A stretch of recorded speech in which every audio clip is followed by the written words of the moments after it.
Let's just talk about that moment you became the award-winning author, shall we? Yeah, why not?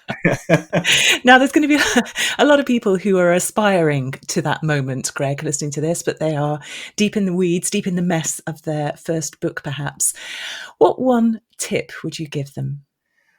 Oh, that's a really good question. I think, can I have two tips? If they're good, you can have as many as you like. Go for I'd it. say the first one is really fall in love with the question you're trying to answer, or you could put it a different way. The problem, from a business book perspective, maybe not other books, you can say, what is the problem I'm trying to solve for people?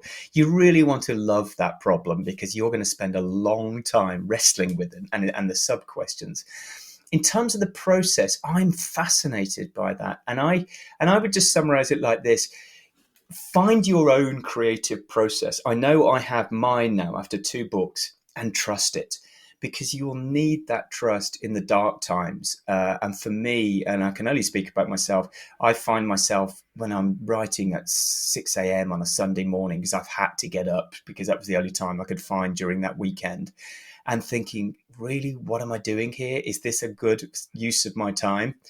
You need to be able to fall back on your process to say, no, I'm just going to write 500 words this morning. And for good or bad, I love writing and I love the process. Maybe not, love's a bit strong sometimes, but I'm enjoying this, and the process matters more than the outcome. So if you can find your process, you will produce 60, 70, 80,000 words, whatever you need for your book.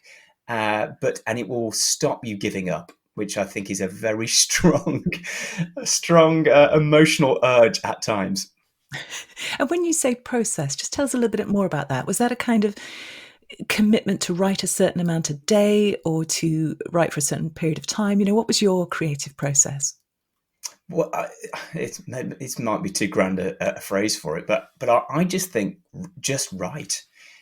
You obviously you've made a sort of sandpit playground for yourself with the question, with the premise.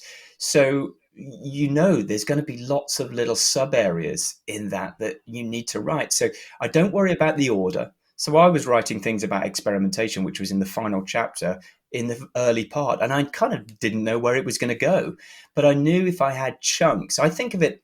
There was a guy who came. We live in the countryside in Warwickshire, and we have one of those old houses with the old bricks, that aren't all the same size, and they have to sort of mortar around them. I think about writing like that you make your kind of different sized stones and bricks, and then you put them in the wall, and then slowly you start to mortar around them, so it looks like a whole. And I do a lot of speaking, obviously, as a keynote speaker. And I always think they don't know what you plan to say. They only know what you said. So don't That's a don't worry great about tip. what you were planning. It's the same with writing. Nobody has to necessarily see any of your writing. You should then write it, put it to one side. A week later, look at it and think, is that any good? Where does that go? Where do I mortar that into my wall? So that's my process. It's pretty messy. I've got a big pile of bricks. I've got some mortar, and towards the end, I have to start making it into a really strong wall. But I just assume if I've made the bricks strong enough, and I can make a red thread. Sorry, I'm mixing my metaphors here, but I can make strong enough mortar.